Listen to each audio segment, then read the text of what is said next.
سلامونه، زه ډاکټر نوید خپلواک یم. نن مو د بحث دپاره په نارینه کې جنسي هارمون یا ټسټاسټیرون ټاکلی دی. که چیرې له نورمالې اندازې کم وي، د جنسي کمزورۍ سربیره په ډیر کم فزیکي فعالیت یا په ډیر کم کار کې د ډیرې ستړیا احساس کول، بې دلیله خفګان، ژر غوسه کول، همدارقم په غوسه کې لړزیدل، موډ آف وضعیت، کله خوشحاله کله خفه، بغیر له دې چې کوم معقول دلیل ولرو یا کومه ناروغي ورسره ولرو، هر وخت د ولږې احساس او د ولږې په وړاندې بې طاقتي او نه برداشت کول، همدارقم د اعصابو کمزوري، درس نه زده کول، فوکس نه کول، هر وخت د کمزورۍ احساس، لټي او د عضلاتو دردونه، دا ټول هغه څه دي چې د ټسټاسټیرون یا د جنسي هارمون په کمبود کې منځته راځي. ډېری لوستي په دې باور دي چې د جنسي هارمون کمبود یوازې جنسي کمزوري منځته راوستلی شي، چې دا یو غلطه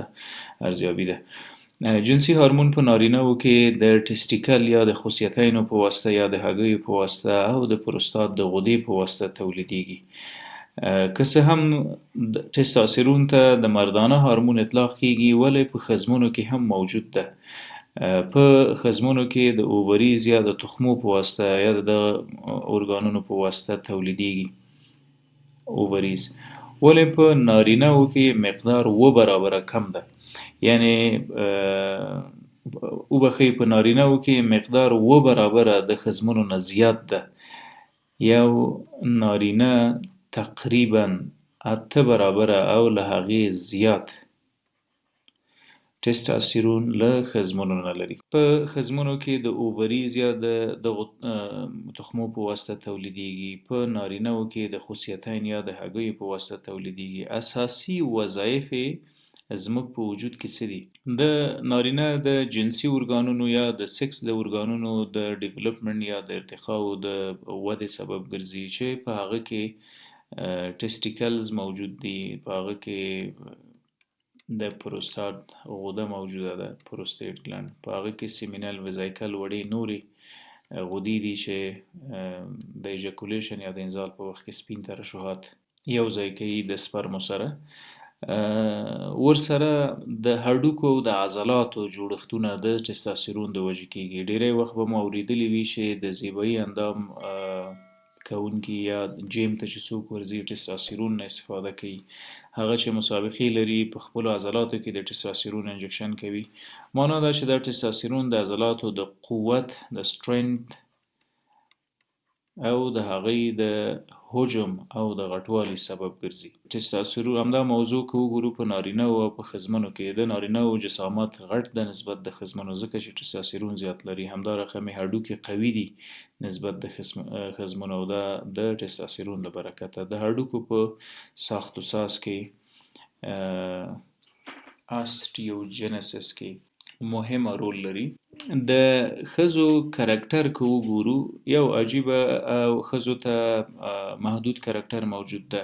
په دو کې د ټسټاسټیرون لیول دا قضاوت کوي. که چیرې د ټسټاسټیرون لیول په ښځمنو کې له حده زیات شو، نو هغې نارینه‌وو ته ورته جسامت پیدا کوي، غږ نارینه‌وو ته کېږي، ږیره او برېت بالاخره پیدا کوي. د عضلاتو جسامت او غټوالی دا د ټسټاسټیرون وظیفه ده. مسکولیچر، د هډوکو قوت او ځواک دا د ټسټاسټیرون وظیفه ده. په ښځمنو کې دا دواړه معکوس یو څه کمزوري دي، او هغې ته ورته مسکولیچر او جسامت موجود ده، چې په هغو کې د ټسټاسټیرون کمبود او په نارینه‌وو کې په نورمال ډول زیاتوالی ضامن ده. په هر حال که چیرې ټسټاسټیرون له نورمالې کچې کم شي، د ټسټاسټیرون نورماله کچه له 100 نانوګرام پر ډیسي لیتر نه تر 3000 نانوګرام پر ډیسي لیتر ده. دا نورماله کچه ده. که چیرې له دې کمیږي، نو هرومرو به د جنسي کمزورۍ ښکار ګرځو. دغه جنسي کمزوري اریکټایل ډسفنکشن یا د نعوظ اختلال یا د تناسلي آلې نه شخېدل او نه جګېدل د دې ترڅنګ لاس اف لیبیډو یا د شوق او ذوق کمیدل یا مقابل جنس ته میلان کمیدل دا هم د ټستوستيرون یا دغه هورمون د کمبود د وجې منځته راځي. د ټستوستيرون کمبود که موجود وي سټیمنا یا غزواک او طاقت د جنسي غریزې د ارضا لپاره هم په نارینه‌و کې کمیږي. نه یوازې دا چې په تناسلي حالت کې حرکات کمیږي بلکې په ټوله کې د جنسي دستګاه په نارینه‌و کې په ټپه درېږي که چیرې ټستوستيرون کم شي. زموږ د قوت یوه بټنه ټستوستيرون ده. که چیرې ټستوستيرون کمیږي نو په ډیر کم فزیکي فعالیت سره ستړي کیږو، د زړه ضربان پالپټیشنز پیدا کوو، دفع تنګي او ډیر کم کار کوو ولې ډیره زیاته ستړیا ورسره احساس کوو. ډیفیوز سویټینګ ټول وجود مخوله کیږي د ډیر کم فزیکي فعالیت سره. دا د ټستوستيرون د کمبود نښه ده. که چیرې د ټستوستيرون په وجود کې کم وي نو داسې علایمو سره مخ کیږو. ډیر زر غوسه کول، قهر کول، غوسه کې لړزیدل، د حلق وچیدل، د زړه د ضربانو زیاتیدل او بالاخره وروسته بیرته پښیمانه کیدل کله چې عادي حالت ته راځو. دا د موډ اف او موډ سوینګ علایم دي.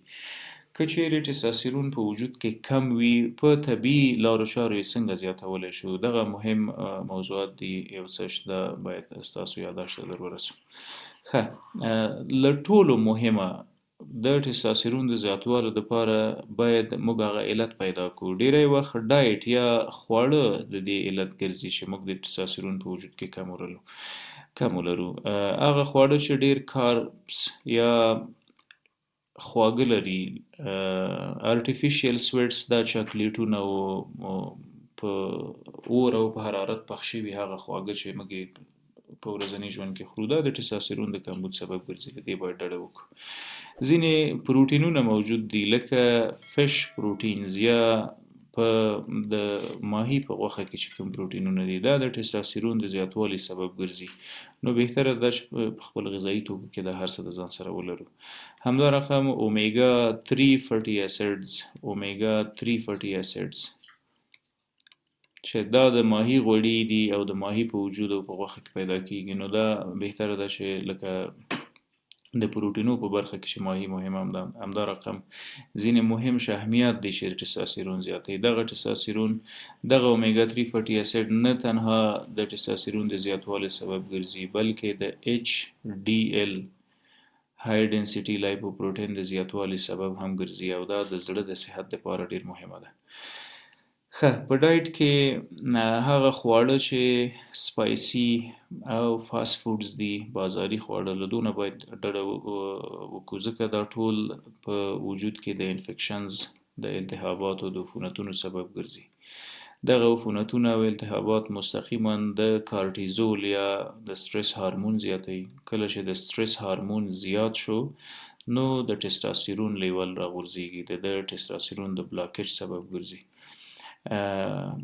بهتره ده چې له دغه شیانو پرهیز وکړو تر څو خپل د جنسي هورمون مراقبت مو کړی وي. که خواږه ډیر خورو مثلا چاکلیټ، کاکاو، د ارټیفیشل سویټس چې ورته وایي، دا بالاخره کوي چې د ټستوستيرون لیول کموي. څنګه یې کموي؟ په وجود کې د انسولین هورمون زیاتوي. انسولین د خواږو مقدار کنټرولوي. کله چې زیات خواږه وخورو نو زیات انسولین تولیدېږي. کله چې زیات انسولین تولید شو د ټستوستيرون لیول راکموي. نو بهتره ده دغه خوړو نه استفاده ونکړو. د ډایټ ترڅنګ ځینې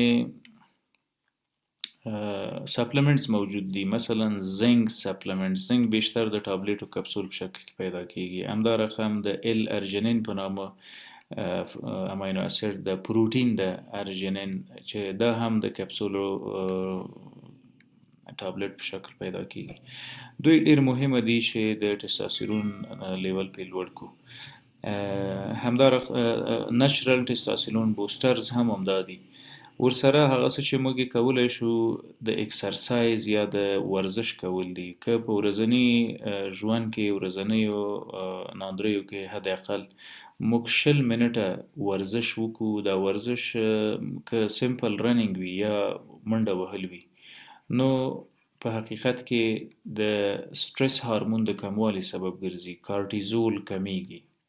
کله چې کارټیزول کم شو اتومات زمینه مساعد کیږي دغه انابولیک سټیرايډز یا ټستوستيرون هورمون ته چې د سرټلای او لیډنګ سیلز یا هغه دوه حجرې چې په خوسیو یا په هګیو کې موجود دي د هغو لخوا ترشح شي او وینې جریان ته راننوځي. او دغه خستګي او کسالت او ستړیا او د هډوکو دردونه او مړ پړ وضعیت دا ټول بالاخره پې برطرفه کړو. نو اکسرسایز یا ورزش کول مهمه ده. همدارقم سټرس فری لایف چې هغه متاسفانه زموږ په وطن کې ډیر کم لیدل کیږي. سټرس فری لایف له قهر او غصې او له تشویش او له اضطراب او له سټرس او عصبانیت لرې ژوند چې دا یو ډیر ښه اقتصاد ته ضرورت لري او پرمختللي او آباد وطن ته ضرورت لري چې متاسفانه موږ لا په دې درشل کې یو چې یو آباد او پرمختللی وطن ولرو. په هر حال انټي ډیپریسنټ انټي سټرس میډیکیشنز دا موجود دي لا کولای شو که څوک په رواني ستونزو مبتلا وي چې د هغو معالجه وشي. ډیری انسانان قهر غوسه تشویش اضطراب لري او کلونه د سایکیاټریست او د رواني ناروغیو ډاکټرانو نه درمل خوري. ولې په حقیقت کې هغوی دغه درملو ته اړتیا نه لري. دوی د ټستوستيرون لیول معاینه کوي. که چیرې ټستوستيرون له 100 تر 3000 نانو ګرام پر ډي سي لیټر و د دې ټستوستيرون نورمال د نور اسباب او ضوابط د تکلیف ولټي. که چیرې د ټستوستيرون یا جنسي هورمون لیول کم شوی و نو بهتره ده چې دا موضوع د خپل معالج ډاکټر سره له نږدې معالجه کړو. مننه.